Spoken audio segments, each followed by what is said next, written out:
Est-ce que vous avez vu cette scène sur TF1? Un enfant qui chante, une voix qui tremble, 4 coachs qui se retournent, et puis des larmes. Pas des larmes de douleur, non. Des larmes qui disent « J'ai osé, j'ai réussi, je vis mon rêve ».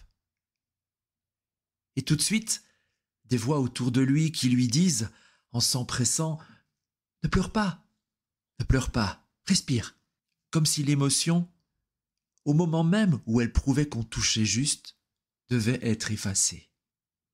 Pourquoi avons-nous appris à cacher ce qui nous traverse le plus profondément? Pourquoi confondons-nous encore force et absence de larmes? Moi, je crois l'inverse. Je crois que l'hypersensibilité n'est pas une faiblesse, mais une précision. Comme ces appareils de haute définition qui captent plus de lumière que l'œil humain. Oui, ça déborde parfois, mais ça révèle surtout des détails que les autres ne voient pas. Ce trop-là n'est pas un défaut. C'est une capacité. Alors aujourd'hui, j'aimerais qu'on explore cette idée ensemble. Et si nos émotions, la joie, la peur, la colère, la tristesse, n'étaient pas des tempêtes à calmer, mais des messagères à écouter. Et si au lieu de les retenir, on les assumait? Tu verras, on va croiser un fauteuil rouge, un enfant, un certain Alex, 2 histoires, une seule vérité. Quand on ose sentir, on gagne une force insoupçonnée. Bienvenue dans ce voyage.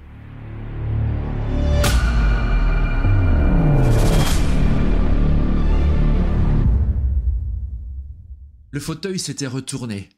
La salle avait crié, puis s'était tue, comme on range un sourire pour mieux écouter. L'enfant, lui, tenait encore la dernière note entre ses doigts, étonné de l'avoir attrapée. Et l'alarme, la fameuse, a glissé. Pas vite, mais avec l'assurance des choses qui savent où elles vont. Ces instants-là durent 3 secondes et changent des années. Quelque chose s'aligne à l'intérieur comme une porte qui, enfin, ferme sans forcer. Quand l'émotion déborde, ce n'est pas un défaut d'étanchéité, c'est une jonction. La scène et la personne se reconnaissent. L'enfant s'est essuyé la joue, a ri, a bafouillé un merci trop court. Les coachs parlaient technique, souffle, avenir. Et moi, je voyais ce fil invisible entre sa poitrine et la salle, vibrer encore, comme une corde pincée. C'est là que j'ai pensé à ceux qu'on dit trop sensibles. Trop pour qui? Trop pourquoi? En vérité, ce trop est de la haute précision, comme un objectif qui capte plus de lumière que l'œil. Oui, ça fait beaucoup d'informations d'un coup. Et dans le bon cadrage, ça donne l'image la plus vraie. Je te raconte, j'ai connu quelqu'un, appelons-le Alex. Alex n'entrait pas dans une pièce, il la lisait. Avant de dire bonjour, il savait si l'air était léger ou si une discussion lourde venait d'avoir lieu. Il ne devinait rien de magique. Il captait les détails. Une main trop longtemps sur une tasse vide. Un rire qui s'arrête trop tôt. Un regard qui cherche déjà la sortie. Il cueillait l'ambiance comme d'autres cueillent des fleurs. Et souvent, on lui reprochait « Pourquoi tu fais cette tête?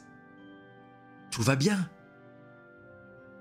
Non, tout n'allait pas bien.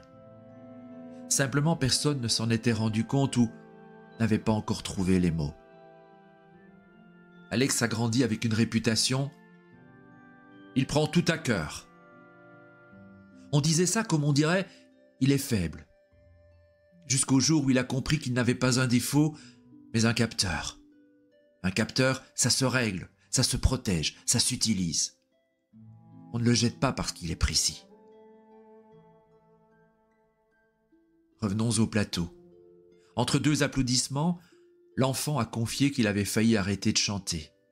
« Je pleure trop facilement », a-t-il dit en riant.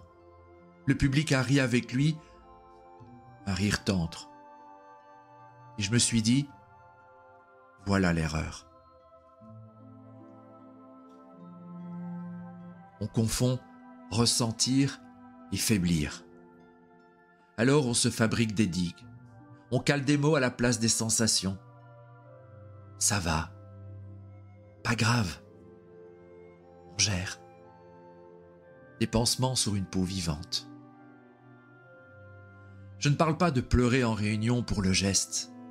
Je parle de ne plus trahir ce que l'on sait. Parce que le corps sait. Il serre. Il pique. Il chauffe. Il allège. C'est rustique et exact. Et chaque émotion porte son message. La joie d'abord, elle dit « Tu es au bon endroit ». La fierté qui monte, la gratitude qui soulève, ce frisson dans le dos. C'est le GPS intérieur qui dresse un drapeau vert. On croit que c'est un bonus, mais c'est un repère. La peur, elle, n'est pas une ennemie. C'est une éclaireuse qui frappe au carreau. Regarde où tu te poses. Et si tu lui demandes « De quoi me protèges-tu ?», elle devient une carte plus qu'une menace. La colère, on l'accuse de tout. Mais elle n'est que l'avocate d'une frontière. Mal tenue, elle casse. Écoutée, elle trace. Et sur cette ligne, tu peux dire « Ici, c'est chez moi ». Et la tristesse, enfin, elle n'est pas un trou, c'est un banc. Elle invite à s'asseoir là où une couleur s'est éteinte. On ne s'y installe pas à vie, on s'y repose juste assez pour honorer ce qui a compté. Voilà le secret. Elles ne sont pas des intruses, elles sont des messagères. La joie chante, la peur chuchote, la colère martèle, la tristesse murmure. Toutes disent la même chose. Une valeur est en jeu. Et si tu écoutes, tu gagnes du temps. Tu gagnes ta route. Alex l'a compris le jour où il a cessé de s'excuser. Il a appris à nommer, sans faire des discours, mais plutôt des phrases brèves. Je sens de la gêne parce que la franchise compte pour moi. Je suis en joie parce que je me sens utile. Je suis en colère parce que l'équité est touchée. 3 secondes, une valeur, une direction.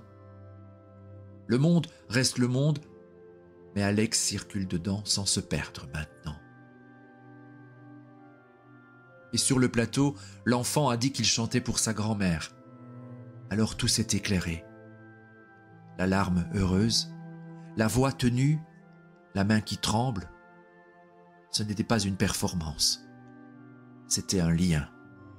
La valeur venait d'apparaître. La fidélité. Tout s'ordonne quand la valeur sort de l'ombre.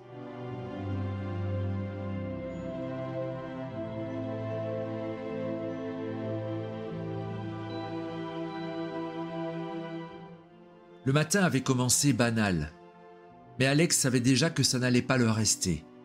Il avait ce pressentiment étrange quand l'air paraît normal et que l'intérieur parle plus fort. Au bureau, la réunion s'installe. Table brillante, chaises qui grincent, voix qui cherchent leur place. Un collègue prend la parole, ton tranchant. Phrases qui claquent comme des portes mal fermées. Alex sent le picotement dans le ventre, ce signal qu'il connaît par cœur. Avant, il aurait serré les dents. Aujourd'hui, il ajuste sa chaise, avance d'1 centimètre et quand son tour vient, il dit ce qu'il a à dire, sans hausser le ton. Pas besoin de grimper au plafond. il se tient droit. Une phrase courte pour remettre le cadre.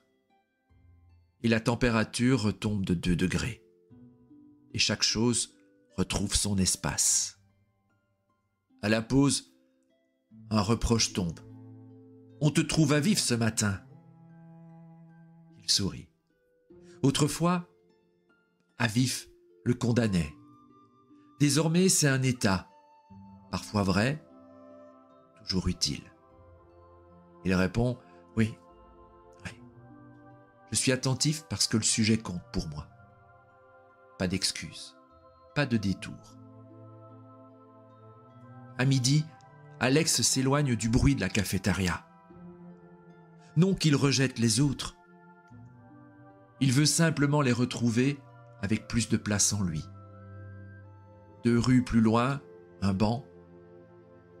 C'est devenu son point d'équilibre. Il s'assoit, respire, laisse revenir les images d'hier soir et du matin. Il se rappelle le fauteuil rouge, ce moment où une larme disait « Tu es au bon endroit ». Et il comprend. La joie travaille au même endroit que la peur. L'une montre le chemin, l'autre mesure le pas. Quand elles cohabitent, l'équilibre est juste. Début d'après-midi, il doit présenter un projet devant quelques collègues. Rien de grandiose. Une salle ordinaire, des néons trop blancs, 3 personnes qui pianotent sur leur téléphone. La peur arrive, fidèle à elle-même, avec sa question « Et si tu ratais ?» Au lieu de l'ignorer, Alex lui demande « Qu'est-ce que je dois préparer davantage ?» Et la peur pointe le vrai fragile, l'introduction. Il la répète mentalement, affine 2 phrases, choisit un mot plus simple. Puis il parle. Sa voix n'est pas parfaite, mais elle tient. La peur se calme, elle a fait son travail. Un peu plus tard, un collègue lâche « On sent que tu vis tout au premier degré ». Ce n'était ni un compliment ni une attaque. Alex sourit. Je vis au bon degré pour entendre ce qui compte. La salle se tait, pas de débat, on reprend. Parfois, tenir sa note suffit à accorder tout l'ensemble. Sur le chemin du retour, la ville baisse le volume. Alex traverse le parc, pense à toutes ces fois où sa sensibilité l'a mise en décalage. Ce qu'elle lui a coûté, et surtout, ce qu'elle lui a donné.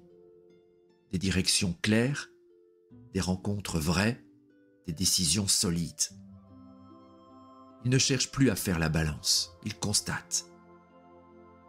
La sensibilité n'est plus pour lui un poids à porter, c'est un instrument à accorder.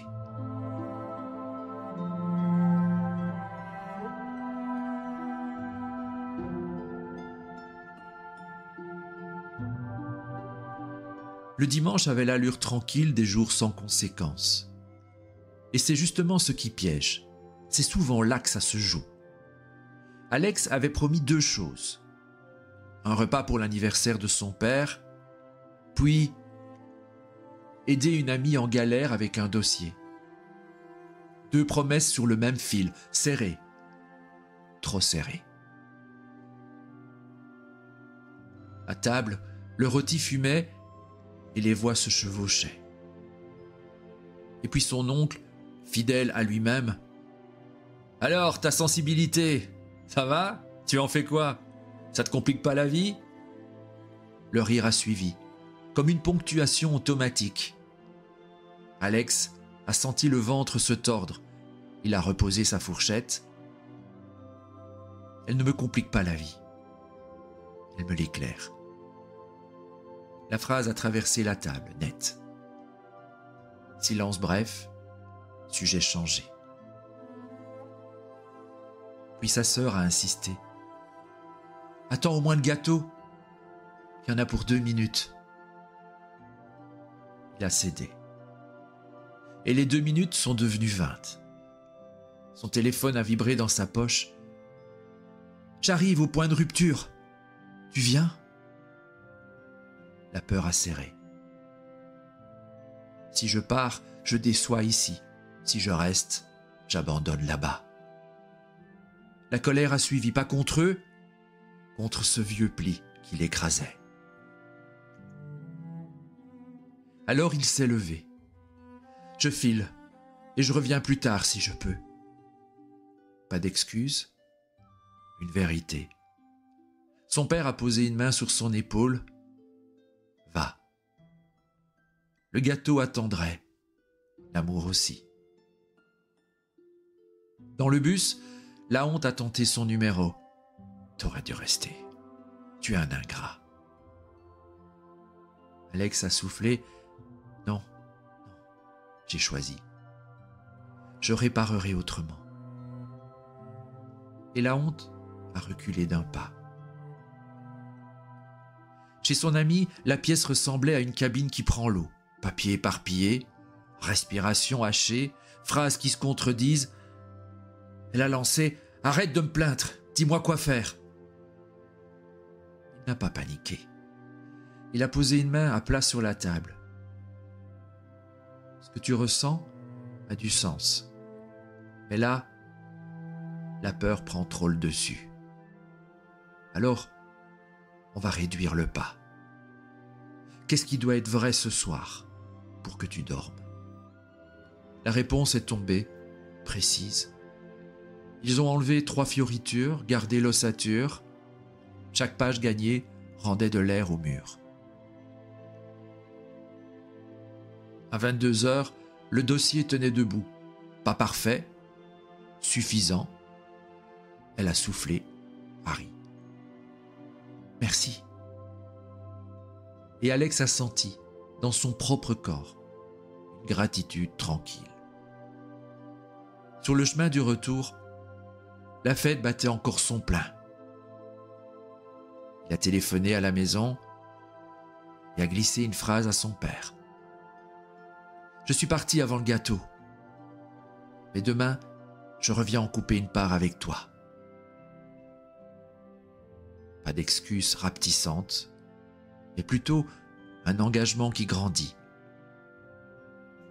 Plus tard, seul, il a écrit 3 rappels sur une enveloppe. Dire non n'est pas trahir, c'est tenir parole à ce qui compte. Réparer ne veut pas dire s'effacer. La joie travaille en silence quand on la respecte. 3 phrases, 3 phares. Le lendemain, un message de son ami. Présentation passée, pas brillant, juste. Mais je n'ai pas eu honte. Je crois que j'ai compris. Rapetissez le pas. Alex a souri. Sa sensibilité n'était pas seulement un instrument pour lui, elle devenait transmissible. Et ce matin-là, en passant devant une école, il a entendu un enfant chanter dans la cour. Pas de fauteuil qui se retourne, juste une voix, un peu trop haute, un peu trop fragile, mais vrai. Alex s'est arrêté une seconde, pas pour applaudir, pour reconnaître. Parce que parfois, il suffit de croiser une note pour se rappeler que la force n'est pas un poing serré, mais une main ouverte qui choisit ce qu'elle garde.